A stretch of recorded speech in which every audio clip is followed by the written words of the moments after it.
ভারতে আশ্রিত বাংলাদেশের প্রধানমন্ত্রী শেখ হাসিনাকে মৃত্যুদণ্ড দেওয়া হয়েছে, কি বলবেন এই প্রসঙ্গে? দেখুন, হাসিনা তিনি দেশে যখন গণ অভ্যুত্থান হয়েছে, উনি বরিয়া বিস্তার বেঁধে উনি একজন মুসলমান, মুজিবুর রহমানের কন্যা, বঙ্গবন্ধু মুজিবুর রহমানের কন্যা, not a matter of joke. যে বঙ্গবন্ধু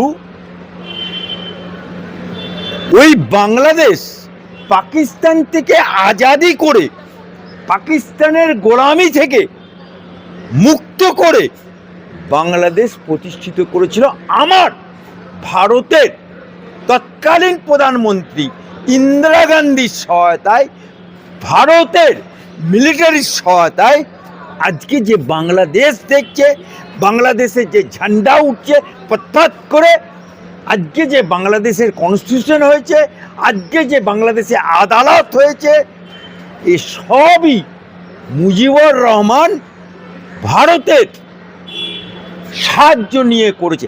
এই কারণে মুজিবুর রহমান, বঙ্গবন্ধু শেখ মুজিবুর রহমান, সে আমার এই কলকাতাতে ব্রিগেড ময়দান কানায় কানায় পূর্ণ, ওরকম ব্রিগেড ভারতের ইতিহাসে, কলকাতার ইতিহাসে, বাংলার ইতিহাসে খুব কম হয়েছে। সেখানে পাশে ইন্দিরা গান্ধী, লক্ষাধিক মানুষ তাদের সামনে দাঁড়িয়ে কি বলেছিল? বঙ্গবন্ধু শেখ মুজিবুর রহমান, আমরা যে পাকিস্তানের গোলামি থেকে আজাদি পেয়েছি, আজ যে বাংলাদেশ হয়েছে, আজ যে বাংলাদেশের ঝান্ডা উঠছে, ভারতবর্ষের প্রধানমন্ত্রী, ভারতবর্ষের মানুষের, ভারতবর্ষের মিলিটারির যদি সহযোগিতা না পেতাম তাহলে কোনোদিনই সেটা সম্ভব হতো না।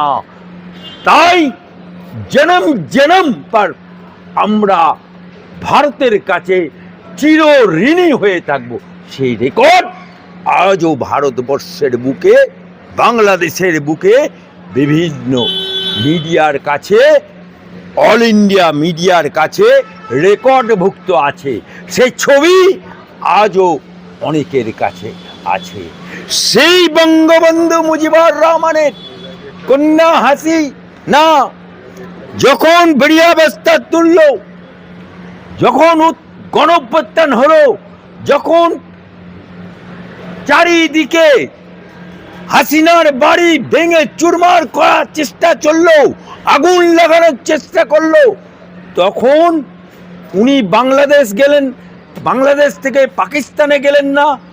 উনি 20টা মুসলমান কান্ট্রি আছে, আরব আছে, কাজাকিস্তান আছে, ইরান আছে, কোনো জায়গায় গেলেন না।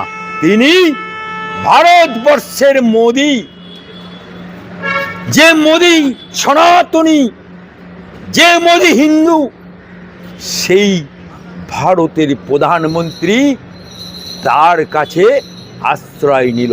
তখন ওই বাংলাদেশের একটা মহিলা, যুবতী মহিলা, তাদের সে বলছে কি, পেইলে সে রে পেইলে সে, মদির বউ পেইলে সে, পেইলে সে রে পেইলে সে, হাসিনা বুবু পেইলে সে। আজকে গণঅভ্যুত্থানের পরে এই যে ইউনুস, এ কোথায় ছিল? এ ছিল আমেরিকায়। ইউনুস মিন্স আমেরিকার দালাল। ইউনুস মিন্স একজন সমস্ত যে মুসলমান মৌলবাদ তার দালাল। আজকে বাংলাদেশে ইউনুস সরকার হচ্ছে কাঠপুতলি সরকার। পেছনে কারা আছে? পেছনে আছে মৌলবাদ, পেছনে আছে সন্ত্রাসবাদ, পেছনে আছে জৈশে মোহাম্মদ, পেছনে আছে আরো অনেক লস্করে তৈবা। আজকে হাসিনা পালিয়ে আসছে, বাংলাদেশ থেকে ইন্ডিয়ায়। কিন্তু এই বাংলাদেশের ইতিহাস ঘেঁটে দেখুন, যত ভারতবর্ষের বাইরে মুসলমান কান্ট্রি দেখুন, নিজেদের মধ্যেই কেলাকেলি হয়। এই আমাদের বাংলাতেও হচ্ছে তৃণমূলে আরাবুল ভার্সেস শওকত মোল্লা কেলাকেলি, অর্থাৎ দুটো বাঘের বাচ্চা থাকলেই কেলাকেলি হবে। ঠিক সেই রকম যত পৃথিবীতে মুসলমান দেশ আছে সব জায়গায় নিজেদের মধ্যে অন্তর্দ্বন্দ্ব। আজকে বাংলাদেশের ইতিহাস বলছে ওখানে বেনজির ভুট্টো ফাঁসিতে গেছে, সেখানে সেনাপতি শাসন হয়েছে। আজকে যে সরকার, ওখানকার অন্তর্বর্তীকালীন সরকার, নির্বাচিত সরকার না, সেই অন্তর্বর্তীকালীন সরকার পুতুল নাচ দেখেছেন? পুতুল নাচ, পুতুল কথা বলতে জানে না, কাঠের পুতুল, কিন্তু তাদেরকে স্টেজের মধ্যে সাজানো হয় আর পেছন থেকে সুতো দিয়ে টানা হয়, টাকাটুকু টাকাটুকু বলে নাচ হয়, পুতুল নাচ। ইউনুসও আর ইউনুস সরকারের যে আদালতগুলো আছে ওই টুকুর টাকুর নাচনে কোদনে হেলেনের মতো আজকে রায় দিয়ে দিল। কিন্তু আমি হাইকোর্টের আইনজীবী হিসেবে বলছি, আমি ভারতবর্ষের একজন সনাতনী মুসলমান হিসেবে বলছি, আমি একজন রাষ্ট্রবাদী মুসলমান হয়ে বলছি, রায় বেরিয়েছে কোথায়? বাংলাদেশে। আয় না, কত বাপের বেটা আছিস, বাংলাদেশ থেকে ওই রায় নিয়ে আয়, যে হাসিনাকে তুলে নিয়ে যা, দেখ কেমন লাগে। লম্বা চওড়া ভাষণ আর লম্বা চওড়া আদালত, আপনার গলে में कुत्ता शेर होता है। চল ইন্টারন্যাশনাল কোর্টে, দেখি কত দম আছে। পেরো বেড়া পেরো, ওদের একটা 4 ফুটিয়া মাল আছে, 4 ফুটিয়া মুলি সাহেব, হাই সাহেব, গাই সাহেব বলে, সে আবার বলে কলকাতা দাখল করবো। হ্যাঁ, 4 ফুটিয়া মাল, বউকে, বউয়ের কাঁধে পড়ে না, বউকে ছুতে গেলে লাফ মারতে হয়, সে 4 ফুটিয়া মাল বলে কলকাতাকে দখল করবো। আয় বেড়া টুপকে, দেখি কত বাপের বেটা, আয় তুই বেড়া পেটি। আর হাসিনার একটা লোম সোজা করতে দেবো না। কিন্তু ইউনুস সরকার ইতিমধ্যে আমরা দেখছি যে ভারত সরকার কাছে চিঠি লেখা হয়েছে যে আরে ওরকম চিঠি খালে ফেলে দিই, ওরকম চিঠি রোজ আসে, রোজ ফেলে দিই আমরা।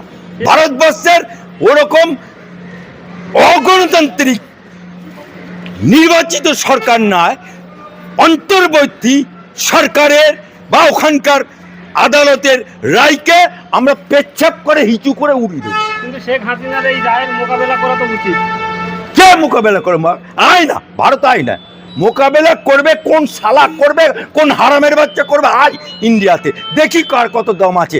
একটা হাসিনা, একটা অসহায় নারী, যারা বলে না মোদি মুসলমান বিরোধী, আর মোদির এই মুসলমান, এই বাংলার মুসলমানরা মোদির রাস্তায় হাঁটবে, মোদির চাল খাবে, মোদির ইঞ্জেকশন নেবে কোভিডে, মোদির কোভিডের মানে সময় টাকা নেবে, আর ভোট দেওয়ার সময় দিদি এবারে এসআরে ফাটা বাঁশে সব মাথা আটকেছে। আর সেই দিদি মুসলমানরা ওয়াকফের আন্দোলন করতে গেলে বলে দিল্লি চাও, এবারে দিল্লি দেখেই দেবে। আর হাসিনা বাবু ভারতবর্ষের আশ্রয় নিয়েছে, আপনার বাড়িতে যদি কেউ বিপদ করে গ্রস্ত হয়ে যায়, আপনি কি তাকে লাত মেরে তাড়িয়ে দেবেন? এটা ইনসাফ? এটা ইসলাম বলেছে? কোন কুরআনে বলেছে? কোন হাদিসে বলেছে? বেসাহারাকে সাহারা দিতে ইসলাম বলেছে, তাই মোদি তাকে সাহারা দিয়েছে।